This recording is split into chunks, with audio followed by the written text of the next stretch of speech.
Hello guys, welcome back to movie reviews for the finale of series 17, and today we'll talk about an interesting topic, guilty pleasures. And as the title suggests, these two films are, they're all guilty pleasure movies for me really, so it's probably worth talking about these actually. The second one I'll give you a little bit of why is it on here even though, so I'll give you a bit of context about that actually, so there we go. So, first film we're going to talk about is Forbidden World from 1982. This is a Roger Corman film, this is. I don't think I've ever covered Roger Corman before, really. Or did I once? I'm not too sure, maybe. Maybe not really, so it's probably a first time. So this came in 1982. This is directed by Alan Holzman. And it's basically a rip-off movie of Alien, really. Like a bit of a straight-up, a bit of a rip-off, cheesy, bit of a sexual version of, exploitation version of Alien, really. And there's some interesting stuff included on it, about its production and some similarities and also some connections to the actual franchise itself, believe it or not. So yeah, so basically, how this version goes is this Lone Ranger called Mike goes down, and his Robert Powell known as Sam head to this planet. There's a facility going on, and it's to do with this hunger crisis going on, something like that, to do with also experimentations and stuff like that. And also there's this one called Subject 20 that was trying to experiment a new life, experimenting with one of the crew members, which we don't see. It's alluded to obviously in through dialogue and a photo, really, in one of the lockers, really. And it starts to change. It cocoons itself, really. Then it comes out like a little, what do you call it? Like a slimy black squid tentacle sucker thing, really. It's not facehugger level, but it's more, like it's just like a piece of a octopus's tentacle, but black, and also like that. Interesting how it does. With facehuggers, really, they're sort of just just latch onto the face and pull like a little tube down your throat, really, in that way. In this case, with this thing, with Subject 20, the whole Subject 20 thing, he got most of his face. A giant called Jimmy, and half his face goes missing. Over time, he becomes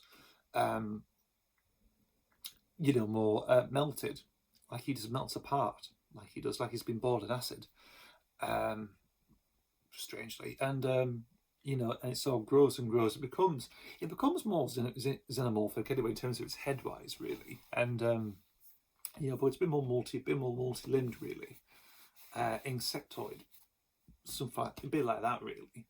So with Mike on board, you've got the team as well. You've also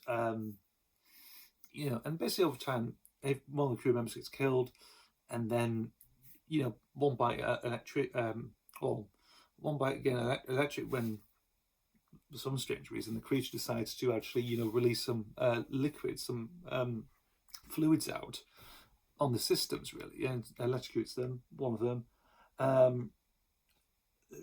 them sacrifices himself with a cancer tumor. Interestingly, how that defeats the alien, strangely enough. They cuts the out and shove it in its mouth, and it just melts away or vomits up its guts or whatever. Interesting. That's the ending of that film, and it's interesting. I'll give you credit though for its design, because this borrows elements from another film by Corman, which was Galaxy of Terror, which borrows the same interior shot designs and sets from inside the spaceship, really, with the crew members were made from takeaway boxes, plastic takeaway boxes from fast food chains, interestingly. And also, it was designed by James Cameron, strangely.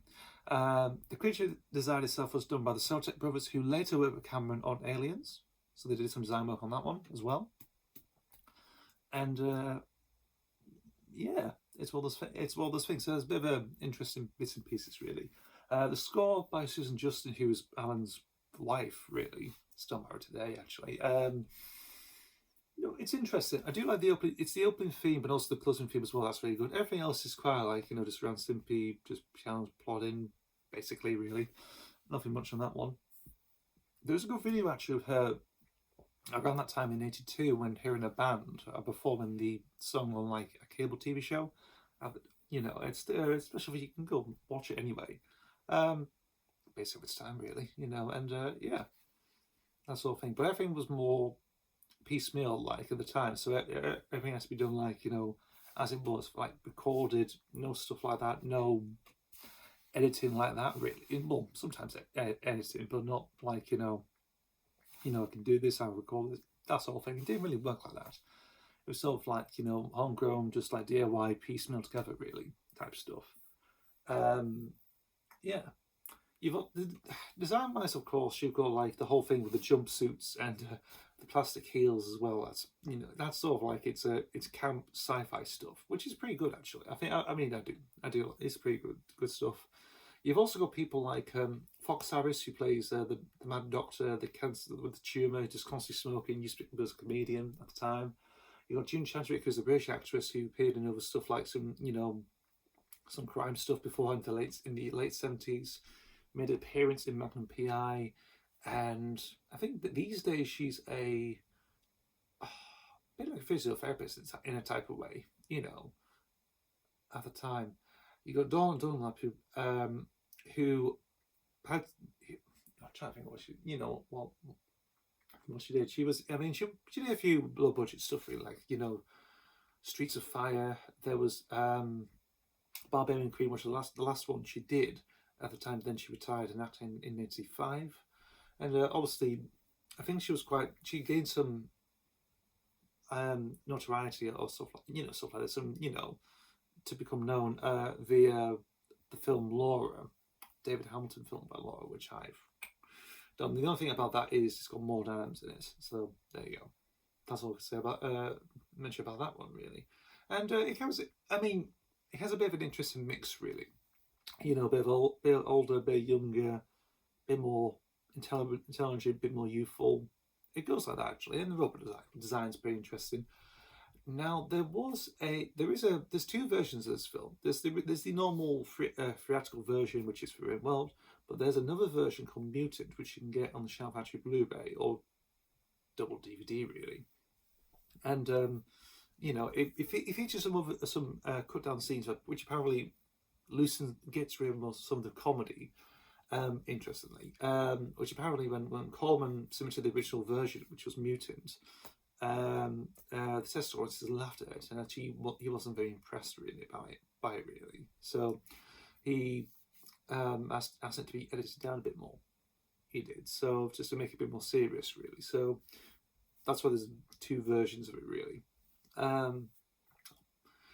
It's quite good. I mean, how I know about this film was via its poster originally. It's poster artwork. I thought like, oh, it's gonna be like some weird you know, creature feature type thing. In space. Something like that really. But it wasn't. It was quite surprising. Like when you look at a poster and you find this with other stuff like movies, and you find movies actually shit, really.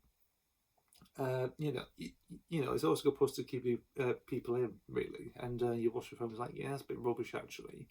Whereas with this one, it's like, your expectations for the film are changed, really. So it's like, oh, okay. I thought it'd be like full on stuff, and it turns out to be something completely different, really, in a way. But yeah, it's one of those films I enjoy. I enjoy for what it is, but as a guilty pleasure, really, for what it is, really. It has its fans really, so it's a bit of a cult film. Obviously, because Corman's passed away last year. He passed away. Yeah, so yeah, it's just one of those things, really. So it's a bit of a little fitting tribute to him, really. So there we go. And now we finish off this series with another guilty pleasure. Now, I mentioned this one back in series 10 for my top 13 films in the truncated video. A little bit interesting. I think a little bit side note about that one really is because something was filmed actually at the time really, but I had a bit of issue with storage. It did, so most of it was,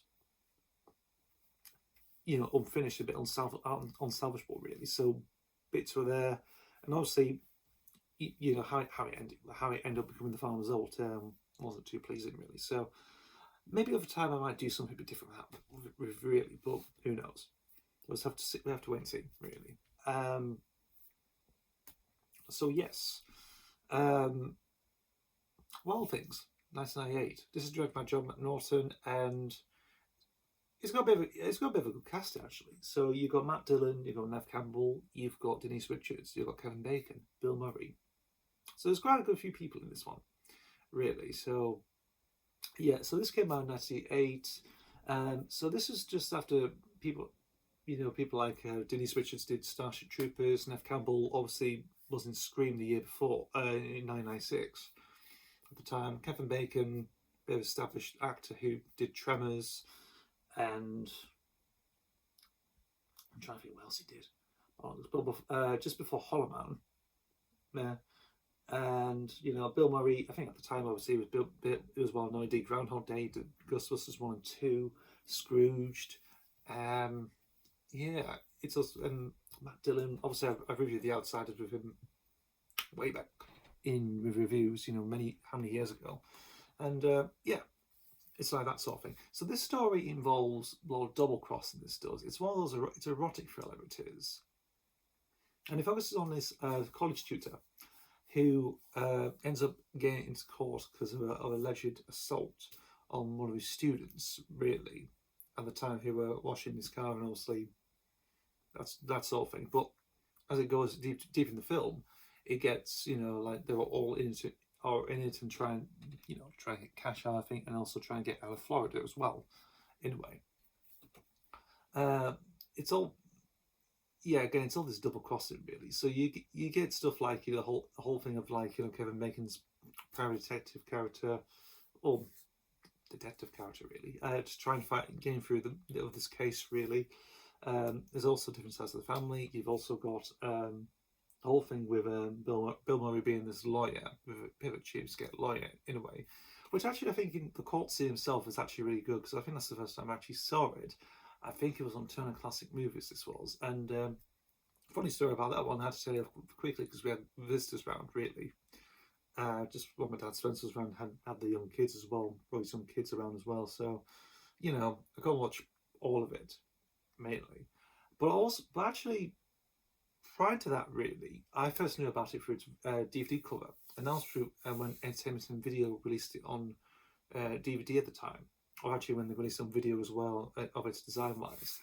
Now, I thought it was about, some guy getting involved with two twins, one with different things, like one's more, I guess what you call airheaded, brighter, a bit more that sort of thing. The other one was a goth lass, like it was two sisters but complete different, two twin sisters but completely different, being involved with that thing, like the dad play with like some thriller, serial killer type thriller, which is not really how you look at it, really. It's a different beast entirely, but it does have its stuff,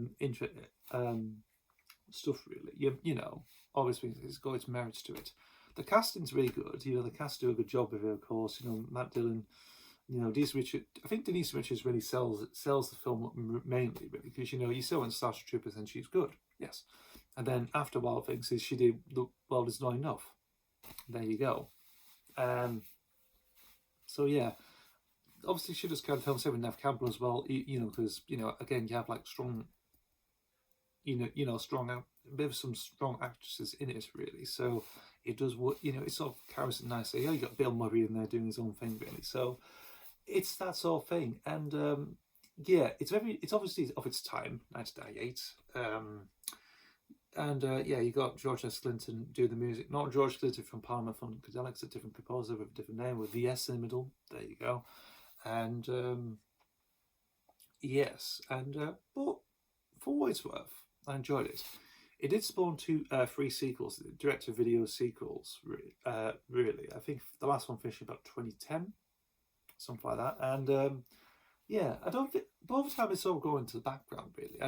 I think people reviewed it at the time and people feel like, yeah, it's all, it's not, that's one thing. It hasn't got merits to it, but there you go. I mean, It is a guilty pleasure, really. It's one of those films that you probably, you see first time by its cover, you think, okay. And again, it's like expectation. It's like, with Forbidden World I talked about earlier.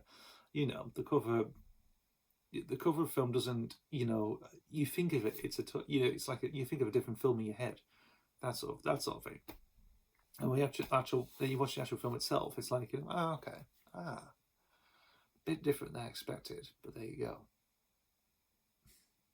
But I enjoyed it for what it was. Yeah, again, just seeing the DVD cover, watching that bit of the excerpt of the court scene, the trial scene, and then on some classic movies, and then actually getting the actual DVD itself. I try to think how long I had it for. It's been quite a number of years actually. Finding it cheap, or yeah, I probably got it somewhere like from CX somewhere really at the time, and yeah, it just was one of those things really. So yeah, over time, yeah, I haven't seen that much really since really. So a couple of years, I think, really, a few years, something like that. But there you go. Obviously, I think compared to actually where it was in Series 10 to here, it's gone down a bit because there's obviously other films that probably are a bit more better than this, really. But it's a guilty pleasure, really, and yeah, I don't really think it's like I don't really class it as a all-time classic in my eyes, really. But I do class it as like a bit of a film that you saw what a bit of it's a guilty pleasure. You just enjoy for what it was in your own mind, in your own vision. You think like, actually that's pretty good. Whereas a lot of people think that it's not very interesting, really. That sort of thing. But for you, it's what you like, really. That sort of thing. It's your own sort of niche thing. In your collection, what do you put in? You might put that in. You might put something else, maybe Ralph Bakshi or whatever, or maybe again some cheap Hong Kong movies or stuff. That sort of thing. Probably doing the Bruce exploitation thing mainly. But there we go. Thanks for watching, guys, for movie reviews, Series 17, and I'll see you for the next video, whatever.